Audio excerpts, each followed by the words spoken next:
Welcome as everybody gets settled. We're going to give it a couple of seconds for everybody to get here, and then we'll start our mock lecture, which I'm excited about. So I hope that you all are excited about as well.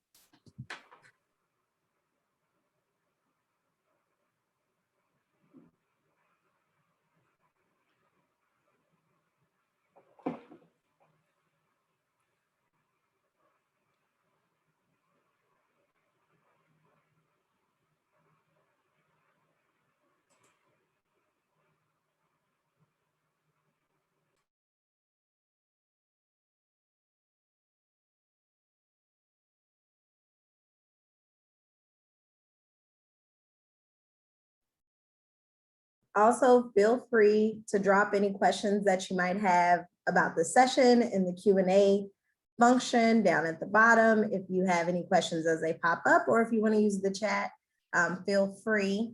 Our lecturer today is going to be telling you a little bit more about themselves.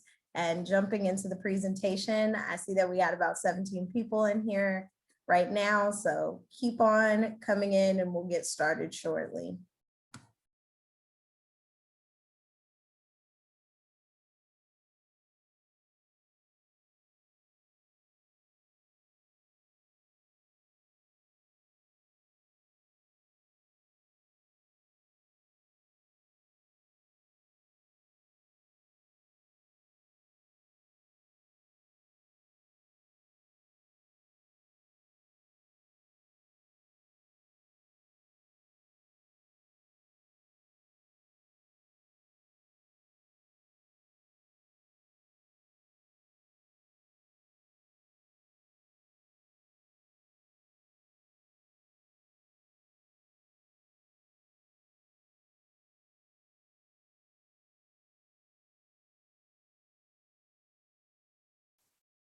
This is my last plug before we kind of jump into here. Just make sure that as you registered for this event, there are plenty more events for you to get to know more about William & Mary and our offerings and our fantastic faculty that we have here today. So make sure that you continue to register for more days and more days of programming through our digital days for admitted students, which can be found on your portal.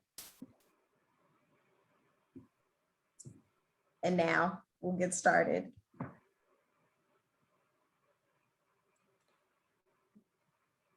So Jackie, am I starting? Yes. Okay. Hello, everybody. First of all, congratulations. This is a really exciting time for you. I remember it myself getting into college, and we were just talking about how Jackie and I have never left college. So we hope that you will like William & Mary. We are people who never left college. So just want to throw that out there. And your parents must be really thrilled for you. And let me just say, when it comes to the five or six or four or three places you got into, you're going to be happy no matter what. It's like an arranged marriage. You're going to be happy no matter what. It's going to be great. And so while I hope you'll come here, I hope you make a choice that you really like. I'm Jennifer Taylor, and I have been at William & Mary teaching since 1990. And that's a long time. I have 3 kids and a dog and a husband who's German. I teach German studies, and I also teach film and media studies.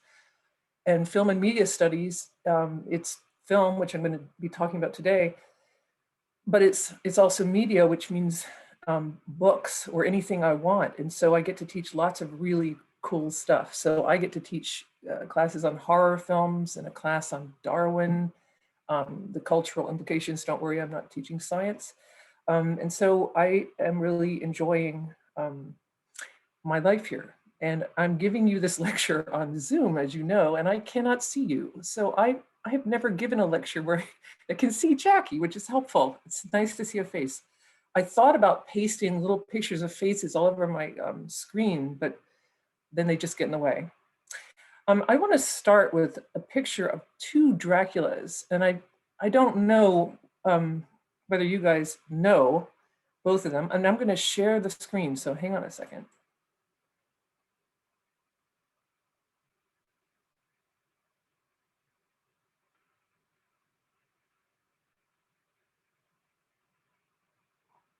Hang on one second.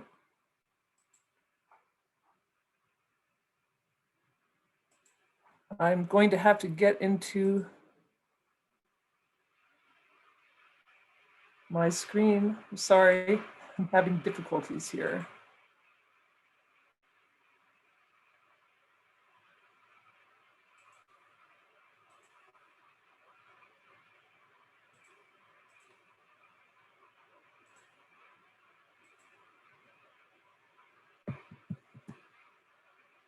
Okay, I think it's going to happen now.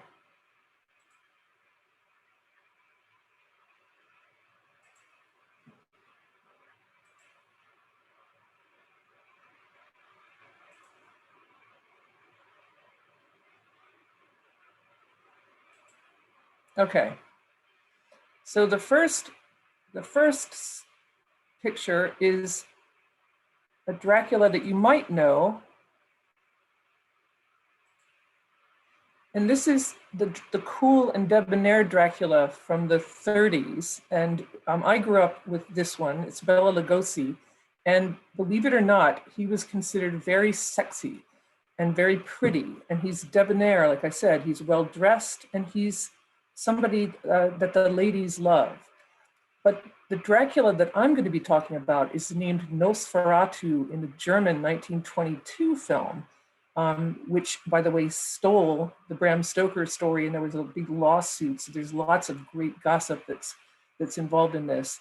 And Nosferatu doesn't really look as debonair, and I'm sure that you don't think he's sexy. I hope not, but I mean, this guy, but Nosferatu is definitely not sexy, and let me show you. He looks more feral, right, with his teeth and his fingernails growing out and his big bulbous head, and he's pretty terrifying. I think he's one of the most terrifying Draculas you'll ever run into.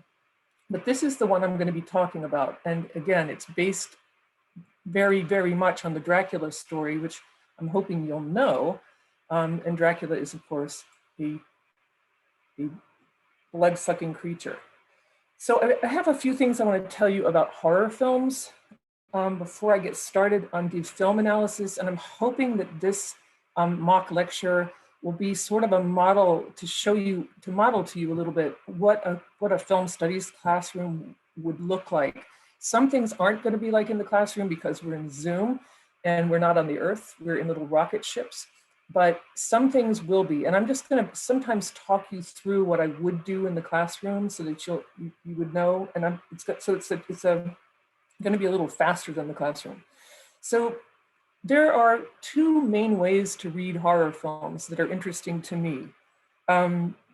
One is the psychological reading, and in that case, all horror films sort of operate the same way. And a lot of the information that I'm using is from a man named Twitchell, in a book called Dreadful Pleasures, in which he maps out the psychological persona of each of the kind of monsters that we're familiar with. And so psychologically, Dracula almost always represents some sort of sexual mishap. Something goes wrong in a sexual relationship. So you get this exchange of bodily fluids. It's about bad sex. So Twitchell argues that all horror is teaching us about how to be good sexual beings in an adult world. And then you have the werewolf films, which are, as you can probably guess, about the teenage years and hormones and the change into adulthood so that you get this guy becoming suddenly terribly hairy, dangerous, wild. So it's about the wildness of the teenage years. And then the Frankenstein myth, generally, psychologically, is about wrong kinds of giving birth, right? So Frankenstein is the child of Dr. Frankenstein, who has stitched together a bunch of different bodies, and it doesn't go well, as you no doubt know. Another way to think about horror films is socio-politically. And so some of my information that guides me is from Siegfried Kracauer, who was a 1920s, 1930s, 40s film critic from Germany, who came to the United States and wrote a book about German horror films primarily. And he was trying to sort of explain to the State Department with his book, from Caligari to Hitler, where the Nazis came from. Like, how could we have known that the Nazis were on their way in the 20s, in the Weimar period? And so in this book, he analyzes a lot of Weimar horror films from the 20s. Again, Weimar period is 1918 to 1933 when the Nazis come to power. And so he's trying to read them as sort of cultural reflections of what's going on in Germany at the time. And another person who's written extensively about this is Anton Kays, who is a great fan of Krakauers and who is still alive and writes about German film. So if we think about the socio-political meaning of films, I'm going to mention some films that I know, and I would love it if you would write in the comments or in the question Q&A your favorite horror films, because I would love to take a look at what you like. And if we were in a room together, I'd be asking you what you like, and you would be telling me what you like. And we'll even ask Jackie later what her favorite horror film is. But think about something like Night of the Living Dead, which you may or may not have seen. If you haven't seen it, you need to see it because it's really super good. And it really is, I mean, it's about zombies taking over. The dead have all come back to life, and there's a bunch of people in a little white farmhouse stuck together. And there's a black man and a white family, and then a couple that aren't married. And so it's kind of America coming together in this farmhouse, being surrounded by the zombies. But it's a film that's really about 1968, about the Vietnam War, about the 60s, about the changes that are going on, about Nixon. So all of this information informs Night of the Living Dead. And then a later film that I've thought a lot about that you all probably haven't seen, but your parents have. It's called Fatal Attraction with Glenn Close, who went to William and Mary, and Michael Douglas. And it's a film from the 80s, and it's Michael Douglas's wife goes out of town with the kids, and he ends up having this weekend affair with Glenn Close, who becomes obsessed with him, and she has a fatal attraction, and she tries, of course, to kill his family, and he kills the cat, and it's really brutal. And so in the 80s, I was 20, in my 20s, and I read it as a really scary film about a guy whose wife goes out of town and he has an affair, and the woman's really dangerous. But the Germans, I read later in magazines, were reading it as an American film about anxiety about AIDS, which I thought was really smart. So the dangers of leaving the marriage, the dangers of leaving and getting sick, right? Because she poses this deadly threat. I'm just looking at your horror list right now, Silence of the Lambs. Yes, that is a good one. And we could ask ourselves what Silence of the Lambs is about. And it's obviously about a serial killer, but like I'm talking about socio-politically, what's it about? It's very hard to see what a text is about on that level when you're very close to it, right? So it was very hard for me to see the AIDS reading at the time, but now I see it very clearly because I have time since the 80s have passed. But I guarantee you that as you get more and more time to a film, or if you see a foreign film, it's sometimes easier to see the kind of political meanings that are sort of under the surface. So with that said, Get Out is one of my favorite horror films. And I'm sure you probably have seen Get Out, right? I can't ask you because I can't see you and I can't hear you, but I'm assuming that you've all seen Get Out. And it, of course, appears very much to be about America and race, and it is. And it's a wonderful take on the horror film. And it's also a film about the dangers that white women pose to people of color. And it's amazing. But I'm guessing that in 20 years, we're going to read Get Out as both a film about American race and about some other things that we can't see right now. And I think that's really fascinating. So, keep watching. And it isn't just horror films, but horror films tend to be easy to read this way. Ooh, The Abominable Miss Dr. Fives. I like that.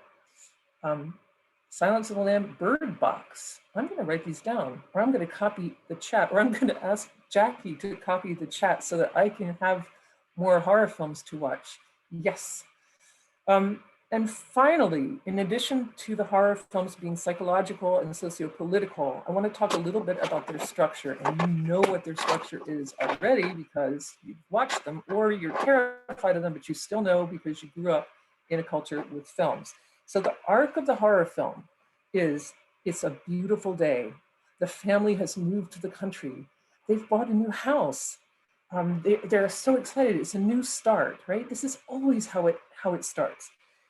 Next, there are red flags. Usually the dog dies, or the bird dies, or the fish dies, or in the case of Dracula,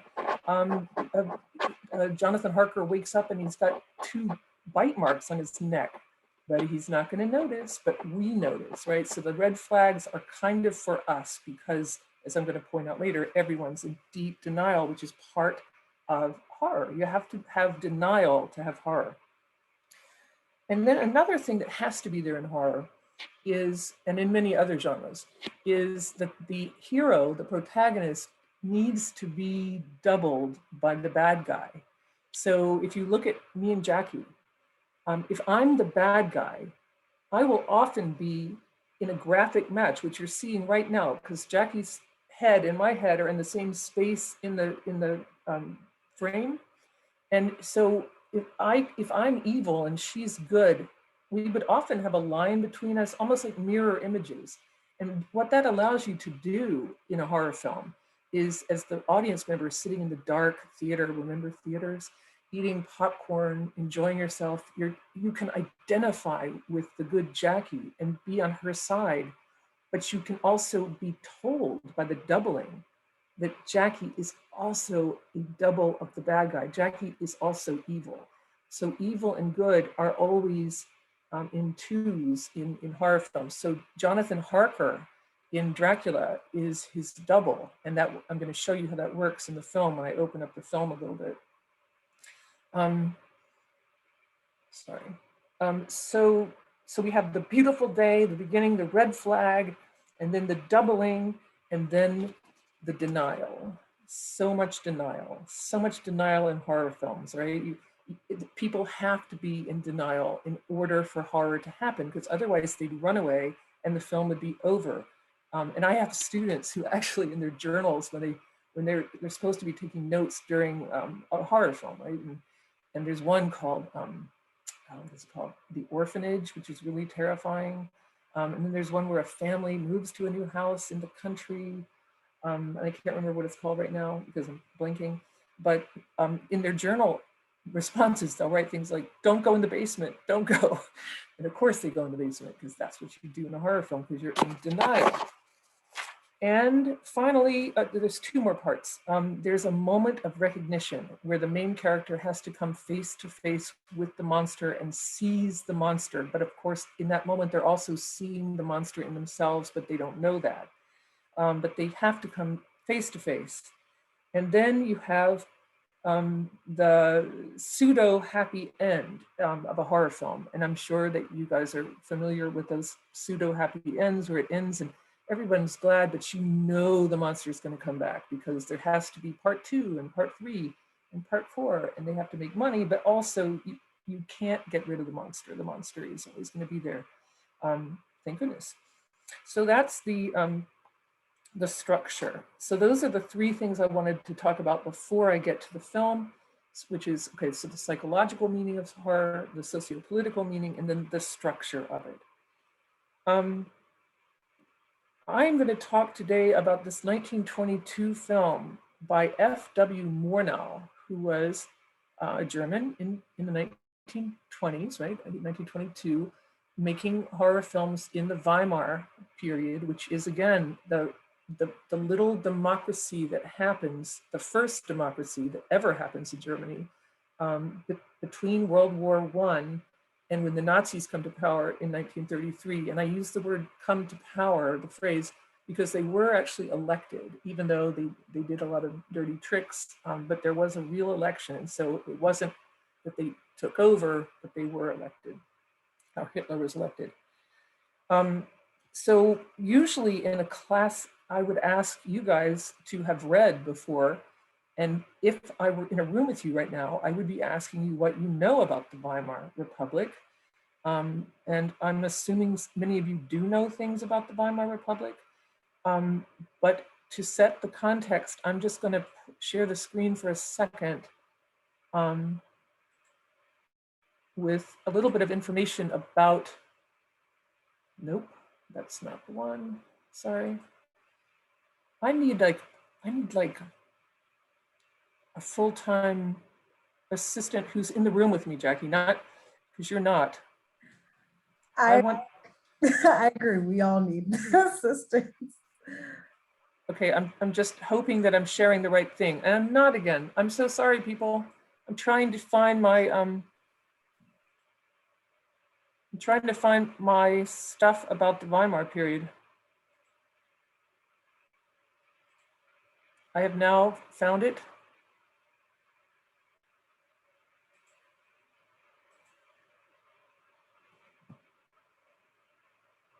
Okay, I'm just hideously bad at this.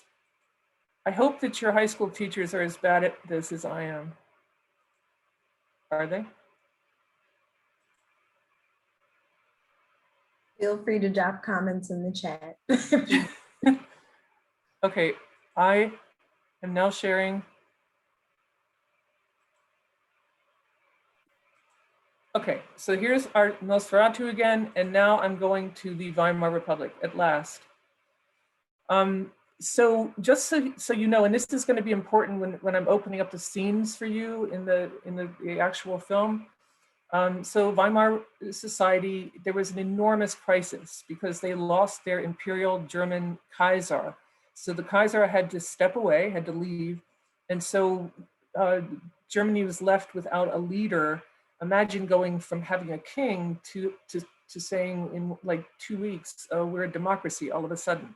So the democratization was incredibly fast, which means it was very unstable.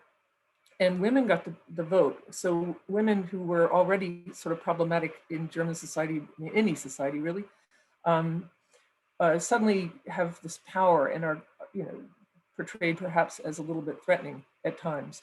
Then undemocratic institutions stayed in power. So even though you have democratization, you have a parliament, all of a sudden you have these schools and universities and churches and the military that is from the old pattern.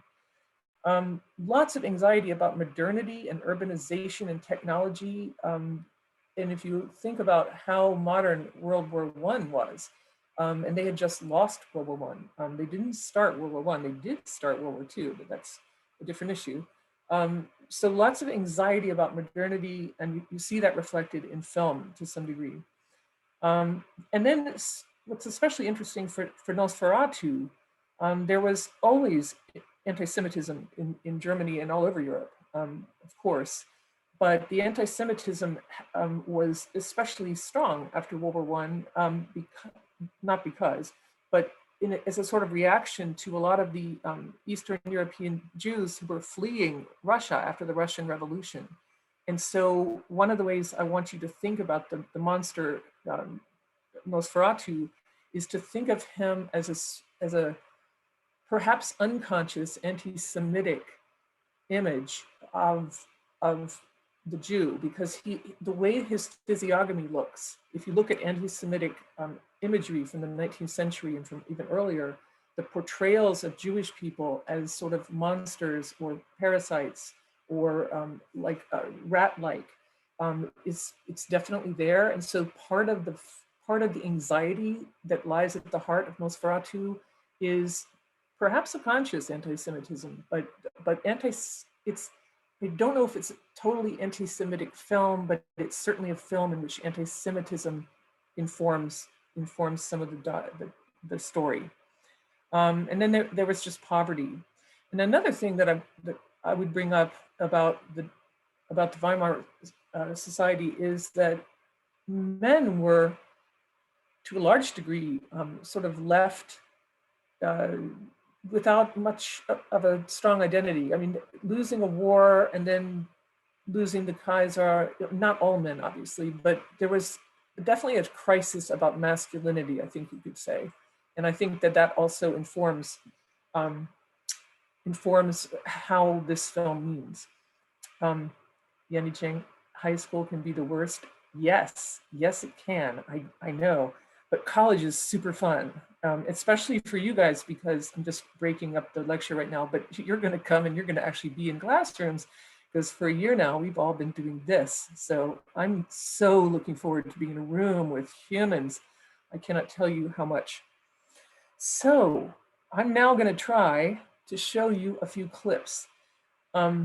What would happen in a normal film class is you would have done the reading about Weimar and about Murnau and all that kind of stuff. And so you would have watched the film. And then you come into the class, and what we would do is talk about the readings, and then we would look at 2 or 3 clips together. And I would put you in groups, and I would show the clip, and then I would leave the room and have you talk about the clip and talk about what you see, what you hear, how you think it fits together, how does it speak to the bigger, larger themes of the film. And we can't do that here, obviously, because I can't see you and you can see me. So what I'm going to do is something I would never, ever do in a class. And I'm going to talk you through the clip. And I'm going to stop sometimes and talk about what I'm seeing and what I would expect you to see. But in an actual film class, you would never have somebody talking through the clip. I would show the clip and then we would talk about it, and you all would be the ones saying, okay, let's go back to minute 102. Let's look at that door frame and let's talk about how the flowers are functioning there, or whatever we would talk about. Okay, so stay with me for a second while I put Nosferatu up. This could be interesting. Share screen. Only beat, make sure that you maximize the sound. If it's sound, that little thing, check that thing at the bottom. Yeah, I know, I always forget to share the sound. Share sound, even though it's a silent film, but you do need the weird music. Okay.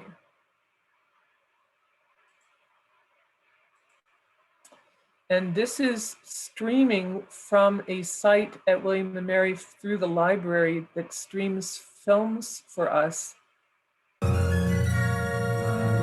called Canopy. So this is the opening of the film, and I always show the first 2 or 3 minutes of a film because it sets up the entire, every single theme is set up in the first 2 or 3 minutes. So this is how the film begins. And it begins with a historical account of the Great Death. So there's a plague, so very germane to our time. And here, I'm going to play it for a bit before I stop and talk. People read very slowly in 1922.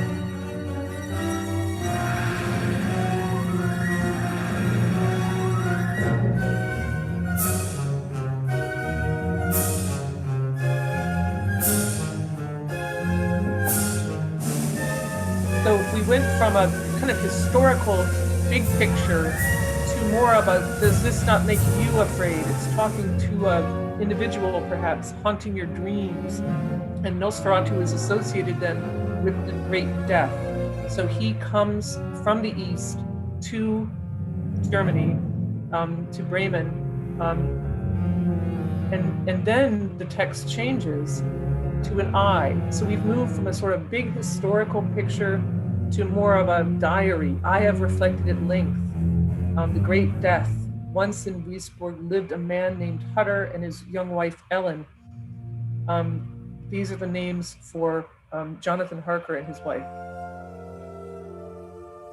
Now we've started the actual story of Hutter and his wife. And again, I would not do this to you, but the first shot we have is a fairly big picture, right? Introducing us to the city, and the church is prominent. And so again, we have this big civilization, like the historical document, and a big civilized force in the very beginning, and very, very few people.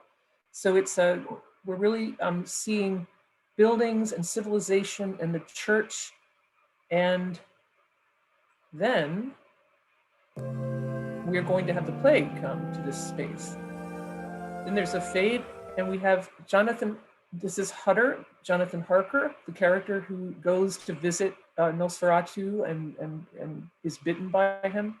And this is the first time we see him, and he's in a space, we're not really sure what it is, but it turns out it's his room in the house, and he's married, and they have separate rooms to do their work in, and she's in her room right now, which is another space. But notice that he's immediately doubled. So from the very first time we see Jonathan Hutter, he is doubled in a mirror, and you see the line that separates him from this image of himself in a mirror. So when people are in mirrors, it means they have two sides often. It can mean that. Also notice how prominent his teeth are in the next few seconds.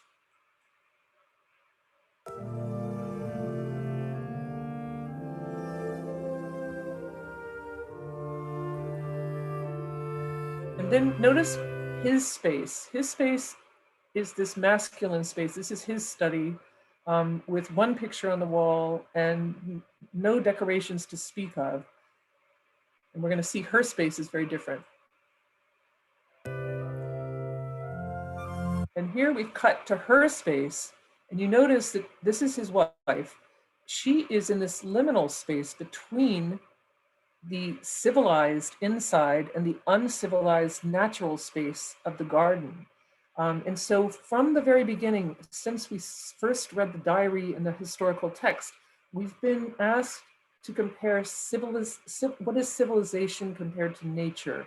So civilization is already a theme, and it has to be a theme in a horror film made right after World War I, perhaps, right? You might be asking after World War I, what does it mean to be a civilized human being? What does it mean to have taken part in a world war where people were murdered and people were murdering each other, where civilization stopped? So one of the ways in which the Nosferatu Dracula story is being used in this film is to ask questions about the nature of civilization. And the woman, interestingly, is connected to both nature and civilization, whereas the man, who is connected to Nosferatu to some degree, is not connected to nature. And let me show you how he's not.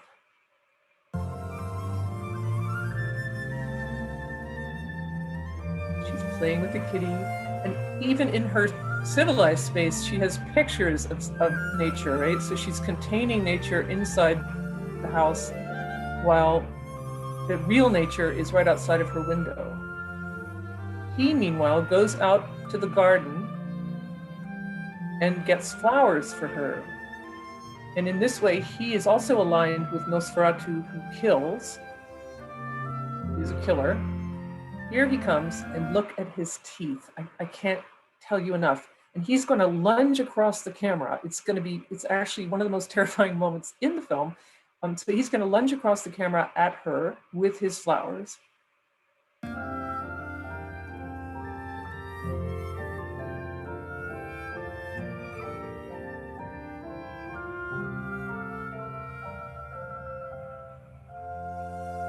Here come the teeth.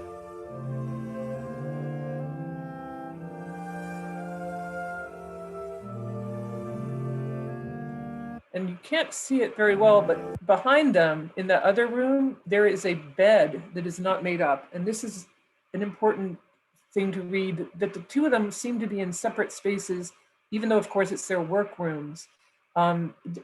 Their marriage doesn't look very consummated. And this is going to be important in the last scene when she actually consummates or has sex with Nosferatu himself. So she is aligned with nature, and to the degree that Nosferatu is part of nature, she's aligned with the monster, and he is aligned with killing nature and also with Nosferatu. So the two sides of Nosferatu, perhaps. But he's going to give her the flowers.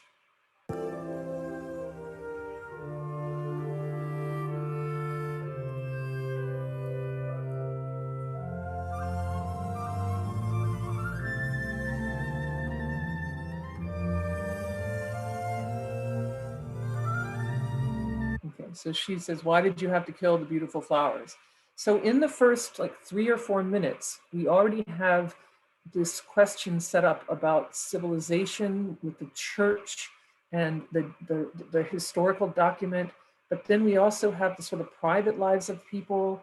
And then we have people who are associated with civilization more, but who are also killers. And then she, the woman who's associated with nature and not killing and being part of nature. So there is this sort of question is, what does it mean to be a civilized person? Are human beings killers? And of course, Nosferatu is a killer, but then so is Jonathan Harker. Now I'm gonna show you where they meet. Jonathan Hutter goes to Nosferatu's house in Transylvania or wherever it is in the middle of nowhere. And of course, everyone's telling him, don't go, don't go. And he's like, that's nonsense. And so he basically goes to the basement and he meets Nosferatu. And when he does, I want you to notice how the two of them are doubled. We see them as doubles. And then we're gonna see Jonathan Harker eat. This happens in every Dracula film, right? The guy shows up at Dracula's castle. Dracula watches him eat a meal. And again, we'll talk about civilization and eating and what it means to eat and what you eat. Let me get page 25.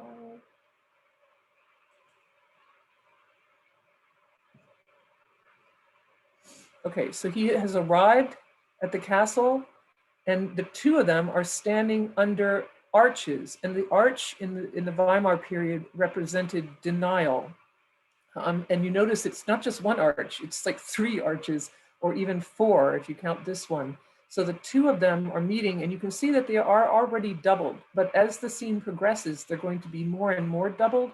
They will even imitate each other's gestures, so that Jonathan Harker in meeting this monster is also meeting the monster in himself. And you can think of, again, the crisis of masculinity after World War.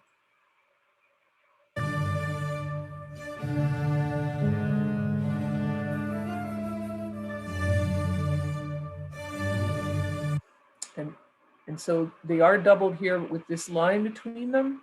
And again, think about the implications of the anti-Semitic imagery that we're seeing here. If you look at pictures, anti-Semitic pictures that are supposed to represent Jews in Nazi Germany, certainly, but in the 19th century and also in the 20s, there was a lot of emphasis on a big nose, on small shoulders, on beady eyes, which is not true, right? It's an anti-Semitic image, but it's definitely also bringing up, perhaps you could think of it this way, what does it mean to be German, right? Are Germans and Jews the same? Are they doubles of each other? What does it mean in an anti-Semitic culture?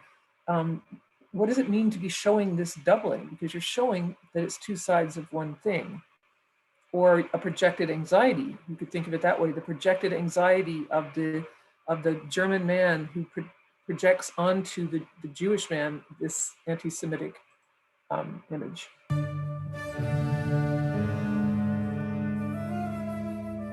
And so he's going to feed him.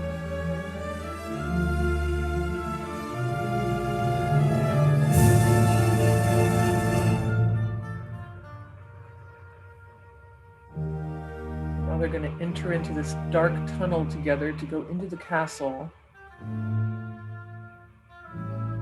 And Jonathan Harker is in such denial. He's so dumb. He's often played by people who are known for being sort of out of it, like Keanu Reeves. Isn't he somebody who plays Jonathan Harker? So here we have the meal. You have to have the meal. And he's selling him a property, right, in Bremen. He's going to go buy it.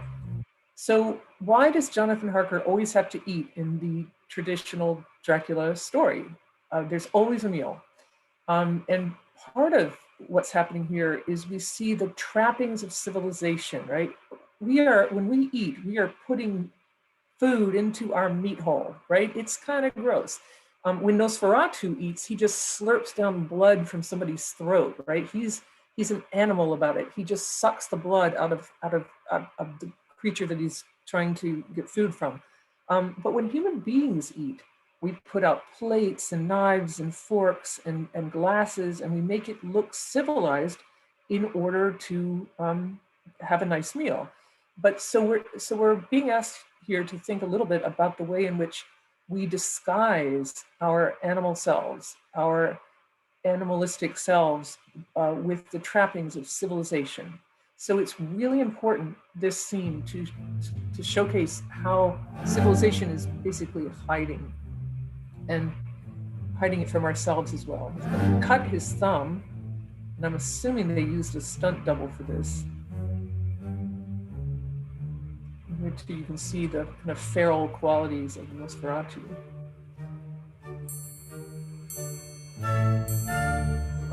All the red flags that he's ignoring, of course, because he's too dumb. And then he cuts himself, and then Nosferatu is going to come over and have his meal. Let me help you with that, he says. So we have all these things happening in the background too that we would talk about in the film class, because there's lots of interesting stuff happening, including the black and white floor, which I think is cool. So let me get you to the moment of recognition now. The moment of recognition, as I said, is always necessary. And you'll see what a wuss Jonathan Harker is here. He goes down into the basement and finds the casket. And of course he opens it, right?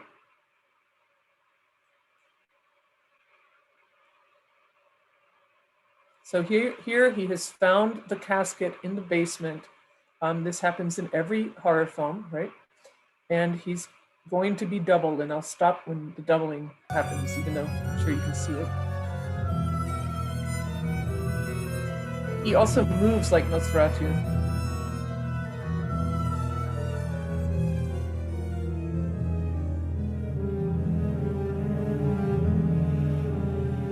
This is where you leave, right? This is where you run away. But no, because he's in a Dracula film, he's going to open the casket.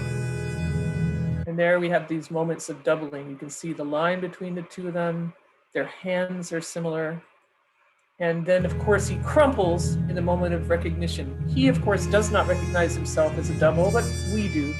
And there, he's such a wuss. And then finally, there's the final scene where Nina, the wife, is sacrifices herself so that the county will be spared. And she ends up in bed with Nosferatu, and it's a sex scene with shadows. I mean, we don't see sex. Don't worry, you don't have to watch Nosferatu have sex. I'm not going to do that to you. But 128. She sacrifices herself, and she, like many women in horror, is very closely linked to the monster, as is her husband. So she's sort of the medium in between the two of them. So she's going to offer herself up, so that, because if Nosferatu stays up until dawn, then he dies. And he stays up till dawn to be with Nina.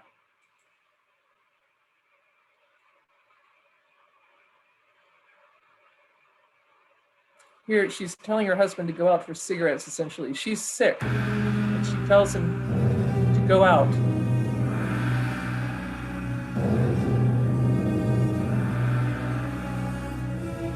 She's saying, get the doctor, but she just wants to get rid of him. So this is that bed we saw before, that the two of them are never in together, and not because of censorship wasn't a thing then. So this is Jonathan Harker's house, and across the way is Nosferatu's house, so it's a double of their house, and it's, of course, decrepit.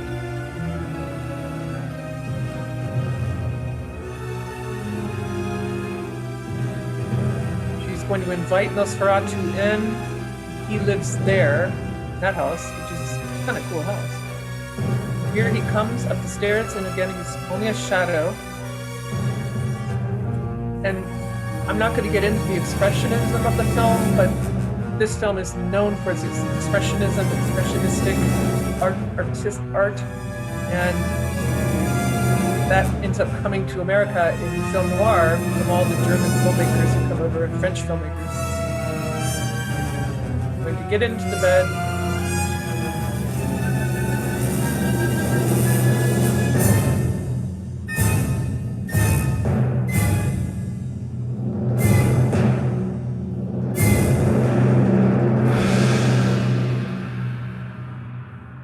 And that is a scene we certainly never see with her husband. So there's this moment of sort of a marriage being finally consummated, but with the monster at the end. So I'm going to stop with this right now. And if we were in a room again, we could talk about it and you could ask questions and you could talk about what you're seeing, which would be really interesting to know, like, why is there a dinosaur up there or a fish? I mean, he is a doctor, so perhaps that explains it. So the things to think about in this film are, civilized man versus uncivilized man. What is nature? What does it mean to eat? What does it mean to kill? What does it mean to be German? What does it mean to be Jewish? Perhaps it's definitely something to think about in this film because of the physiognomy of the monster. And there are, of course, anti-Semitic films in Germany in the 20s. And also, what does it mean to be a woman? So, because the woman is really in between. She's between the monster and the good guy. So, also think about the physiognomy of the Dracula. This Dracula versus the suave Dracula that I started with, right? The one from the 30s in the United States. And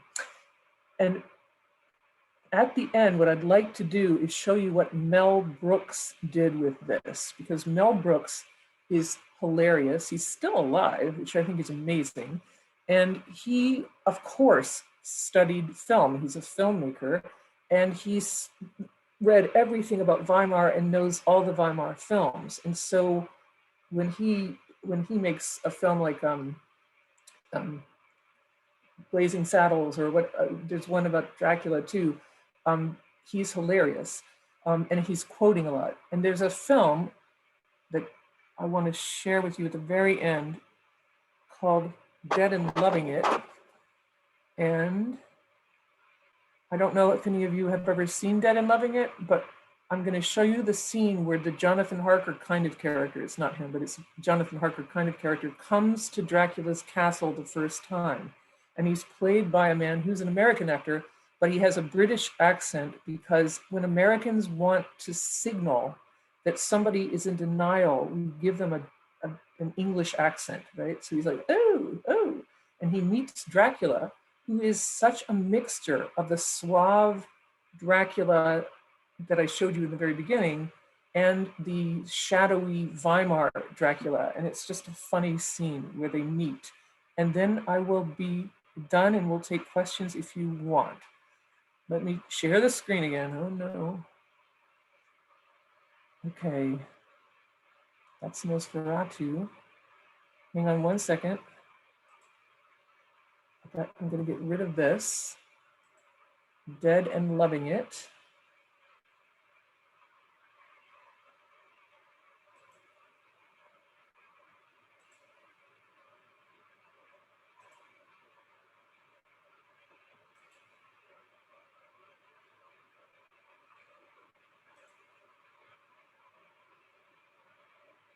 I don't know why I can't get back into this.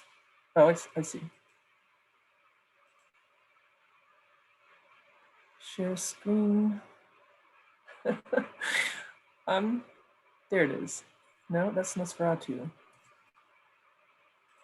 Hang on one second. I'm so sorry. I'm just not able to find it. It's okay. Take your time. We still have plenty of time. Okay. Someday you all will be doing this and you'll think back and you'll think, she wasn't very good at this. Dracula Dead and Loving It. There it is. There it is. Okay. All right. Okay. So this is the scene where Dracula, played here, and you can see that he looks sort of suave, but he's got a shadow, meets the Jonathan Harker character.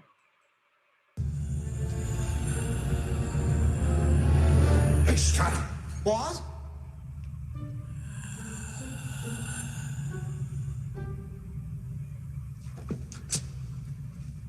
Oh, how do you do? I'm Thomas Renfield, solicitor from London, to see Count Dracula?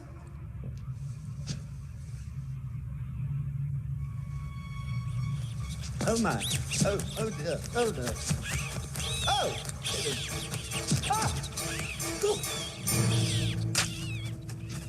Children of the night. What a mess they make.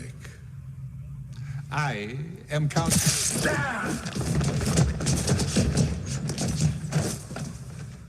Dracula.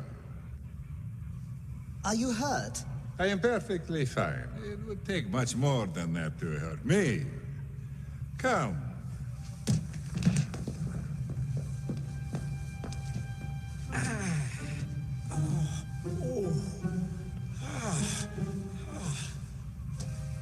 So there you see all the kind of themes come together. The two Draculas, the shadow side of Dracula, the idea of civilization, which in this case is very silly, right? I mean, his civilized denial is comical, but it's comical because we know that the main character the protagonist has to be in denial in order to go to Dracula's castle. So I am going to stop here.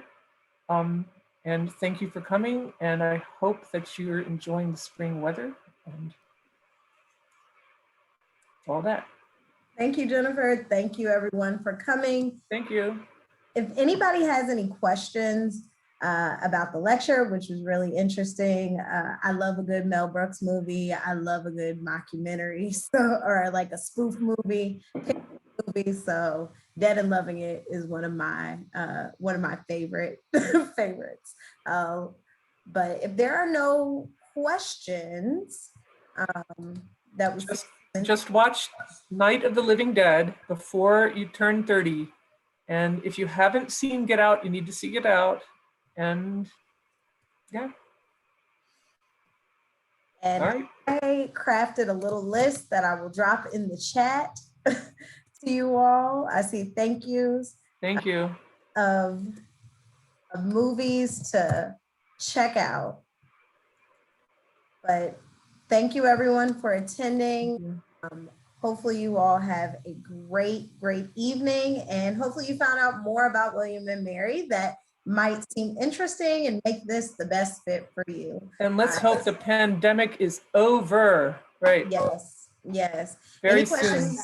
that you might have about this lecture, it has been recorded and will be able to review on your portal. So feel free to check out the portal after this, as well as, like I mentioned at the beginning, other registrations, any other programming that might be interesting. Also, I'm putting my email into this chat for you. You can find me under Modern Languages or Film and Media Studies, but that's my email if you want to talk about German